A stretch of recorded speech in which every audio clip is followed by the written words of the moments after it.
Milk charger किती गायींना चालू आहे? मिल्क चार्जर 10 गाय चालू. किती दिवस झाले चालू करून साहेब? 1-2 महिने झाले. सुरुवातीला मला माहितच नव्हतं. आमचं पुतणे ते घ्यायला सांगितलं. यांना जबरदस्ती मी घ्यायला लावलं. नाही फरक पडला तर त्याचे पैसे मी देतो. किती किलो आणलो साहेब तुम्ही? 25 किलो. त्यांनी दिलं आणि तुम्ही वापरलं. वापरलं 15 ते महिना. हा त्याचा काय रिझल्ट वाटला बरं. काय सुद्धा हाय तसं दूध हाय तसं एसने फॅट हाय तसं. तर आता ह्या 1 महिना झालं हा फॅटला बऱ्यापैकी फरक पडला.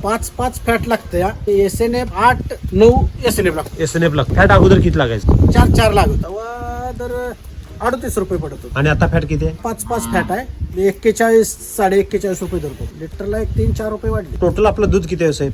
माझे 150 लिटर होतं. मिल्क चार्जर किती ग्राम देत आहे एका टायमाला? एक 100 ग्रॅमच्या आसपास जात असतात. तसं बघायला मिल्क चार्जर मी 25 किलोच आणलं. हा. 300 रुपये किलो बसते साहेब. दररोज खर्च किती आहे? 30 रुपये. 30 रुपये खर्च आहे. 10 जणांवर किती रुपये झाले? 300 रुपये. 300 रुपये झाले का? लिटरला 4 रुपये वाढला. दूध किती आहे? 150. 15 चोक 60. 600 रुपये वाढले. आणि खर्च किती करतोय आपण मिल्क चार्जरवर? खर्च 300 रुपये. 300 रुपये.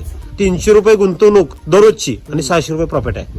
दिवसाला डबल आहे. आज घालायचं 300 रुपये आणि संध्याकाळी बिल घ्यायचं 600 रुपये. साहेब बँकेत आज 1 रुपया ठेवला किती वर्षात दबदपट होते हो? 10 वर्षात धरू आपण. 10 वर्षात साहेब 1 रुपयाचं 2 रुपये होत्यात. तर तुम्ही 300 रुपयाचं 600 रुपये एका दिवसात करताय. म्हणजे शेतकरी फायद्यात आहे का तोट्यात आहे? फायद्यात आहे. म्हणजे शेतकऱ्यांना मिल्क चार्जर चाललं तर फायदा भरपूर आहे. आहे